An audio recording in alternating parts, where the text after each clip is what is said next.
시청자 여러분 안녕하십니까. 오늘 문재인의 8.15 기념사를 들으면서 저는 이런 의문을 계속 던졌습니다. 과연 저 내용의 몇 %나 그는 확신하고 있을까? 저는 절반도 안 된다고 생각합니다. 30 내지 40%? 그것도 그 정도도 확신한다면 문재인은 공산 허언증 환자 그 이상의 리플리 증후군 환자가 임에 틀림없습니다.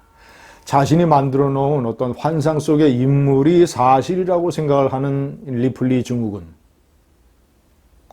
나머지는 60 내지 70%는 자기 자신도 그것이 사실이 아니라는 걸 알면서 국민에게 거짓말을 해야 되는 것입니다. 국민의 수준을 거의 개돼지 수준으로 알고 이미 지난번에 4.3 보궐선거에 나타난 떠나가는 민심을 어떻게 해서든지 잡아보려고 하는, 여전히 무슨 평화니 북한이니 이런 공정이니 이런 이 핫바지 바람새는 단어로 어떻게 해서든지 민심 위반을 잡아보려고 하는 이런 가증스러운 위선과 거짓말.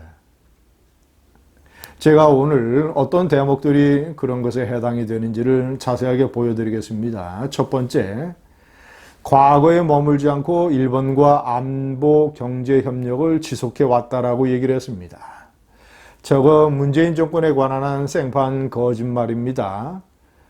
과거에 머물지 않고 일본과 안보 경제 협력을 지속한 것은 박정희 대통령, 전두환 노태우 대통령 보수 정권이 대부분이고, 그리고 일부 김대중 노무현 정권 때 취했던 정책들입니다. 문재인은 저거하고 정반대로 180도 과거에 머물면서 무덤에서 과거라고 하는 낡은 동아줄을 끄집어내서 미래로 달려나가고자 하는 한국과 일본의 관계의 발목을 잡았습니다. 끊임없이 기회 있을 때마다 아베와 일본인들이 정 떨어지게 만들었습니다. 두 번째, 세계인들이 평창에서 평화의 한반도를 봤다고 또 이런 거짓말을 해야 됐습니다. 저것은 2018년에 평창 동계올림픽, 2020년에 도쿄의 하계올림픽, 그리고 2022년에 예정되어 있는 베이징의 동계올림픽, 동북아 3국에서 2년마다 올림픽이 계속되는 것은 동북아 역사상 처음입니다. 일본이 도쿄올림픽을 계속 겨냥을 해서 이 문재인 정권이 공세를 취하고 있습니다. 그것의 연장선상으로 이 평화의 한반도 2018년 동계올림픽 이 쇼를 또 해댔습니다. 그러나 시청자 여러분, 저는 평창 동계올림픽이 평화의 한반도를 보여준 것이 아니라 완전히 김정은이의 평화쇼에 넘어가는 이 바보 한반도를 보여줬다고 생각합니다. 아베가 대단히 옳았습니다. 아베가 대단히 날카로웠습니다.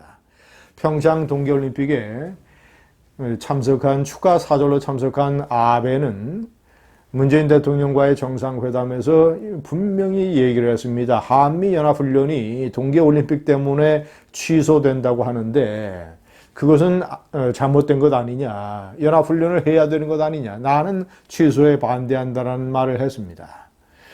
문재인은 이것은 내정 간섭이다, 연합훈련을 하느냐 안 하느냐는 주권에 관한 문제다라고 얘기했습니다. 말로만 보자면 문재인의 그 말이 맞을지 모르지만 한국, 미국, 일본의 군사 이해관계가 얽힌 측면을 쳐다보다면 한미연합군사훈련이 취소돼서 북한으로 하여금 오판을 갖게 한다면 일본의 안보에도 위험이 발생하기 때문에 일본의 아베 총리가, 그리고 한일 관계에서는 그 정도 얘기 논의를 할 수 있는 것 아니겠습니까? 아베가 내가 생각하는 한미연합훈련 취소에 대한 의견을 밝히고, 아니 문재인이 이것은 이러하고 저것은 저러해서 일단 유보 취소하는 것이지 영원히 중단하는 게 아니다라는 식으로 아베를 설득하거나, 그러나 결과적으로 아베의 우려가 맞았지 않습니까? 줄줄이 한미연합훈련 3대 훈련이 다 취소됐고, 이 북한은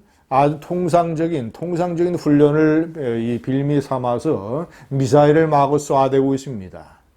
한미 연합훈련 취소가 가져오는 후과가 얼마나 지대한 것인가는 아베가 선경 지명을 가지고 얘기를 했던 것입니다. 세 번째, 통합된 국민의 힘이 위기를 기회로 바꿨다. 문재인은 일부 문별청과 물개박수 언론에서 선동하고 있는 반일 불매운동, 이것이 나름대로 호응을 얻고 이런 것에 빠져서 이 국민들에게 저런 말을 하고 있는 것 같습니다. 그리고 불매운동에 대한 이 한국인들의 여론조사, 이런 것들. 그러나 저는 그거 별로 믿지 않습니다. 진심으로 우리가 기댈 수 있는 것은 침묵하는 다수가 조용히 이 한일 관계를 쳐다보는 그런 것입니다. 그런 것은 어디서 나타나냐? 제게 댓글로 시청자 여러분들이 지적을 해주시는 대로 예를 들어서 네이버에 한일 관계에 관한 기사가 실리고 그 댓글을 보면 이 젊은 네티즌들이 상황을 문재인이나 이 문벼천과 선동 언론이 보는 식으로 나타나지 않는다는 것입니다. 꽤나 비판적이고 책임의 유무를 가리려고 하고 한일 관계가 앞으로 어떻게 가야 되고 이런 것들을 나름대로 젊은 네티즌들이 합리적으로 댓글을 개진하고 있다는 것. 이런 것이 상당히 한국에는 고무적인 것이고, 그리고 문진이가 얘기한 저 세 번째 말이 얼마나 엉터리인가를 보여주는 하나의 반증이라고 할 수 있겠습니다. 네 번째, 문재인은 계속 강조했습니다. 6대 제조국이 됐고 6대 수출 강국이 됐다. 그런데 제가 문재인에게 묻고 싶습니다. 자, 문제는 그렇기 때문에 이제 일본에 쉽게 뒤지지 아니하고 이제 그렇기 때문에 북한과 경제 협력만 하게 되면 무슨 8천만의 시장이 생겨서 이 한국의 경제가 대륙과 해양으로 뻗어나갈 수 있다라고 이 뻥을 쳤습니다. 제가 문재인에게 묻고 싶은 것은 저 6대 제조 수출 강국을 누가 만들었습니까? 그 기초는 이승만 박정희 대통령이 쌓았고 전두환 노태우 정권을 거쳐서 결국은 문재인이 앞선 선임 대통령들이 전부 이룬 것 아니겠습니까? 그런데 문재인이 대에 와서 저 신화가 흔들리고 있습니다. 제조 강국의 급소를 일본이 노려서 보복 조치를 취하고 있고, 그리고 수출은 곤두박질 치고 있습니다. 계속 끊임없이. 반도체 하나만 탓할 것이 아닙니다. 많은 제조 부분의 수출이 뒷걸음질 치고 있습니다. 경제 성장률도 따라서 곤두박질 치고 있습니다. 올해 경제 성장률이 아마도 2%도 어렵고 1% 중반이나 아니면 1% 초반으로도 추락할 가능성이 있습니다. 6대 제조와 수출 강국, 이 선조들이 물려준, 선임 대통령들이 물려준 막대한 유산을 까먹으면서 제사도 제대로 지내지 않냐고 선임 대통령들 욕만 하는 이 배륜 정권의 지도자 문재인이 얘기하는 저 네 번째가 얼마나 허망한 소리인가를 알 수 있습니다. 다섯 번째, 이번 이 북미 간의 이 협상 고비만 넘기면 비핵화가 성큼 다가온다고 얘기를 했습니다. 저것은 본인이 그렇게 확신을 하는 것이 아니라 본인도 비핵화가 안 될 것을 알면서 국민들에게 계속 저런 동화 같은 환상과 허언과 위선으로 거짓말을 해대는 아주 질 나쁜 언급이라고 저는 판단을 합니다. 문재인도 이제는 알 겁니다. 왜냐? 트럼프도 알고 김정은이도 알고 아베도 알고 시진핑도 알고 푸틴도 아는 게 모두 아는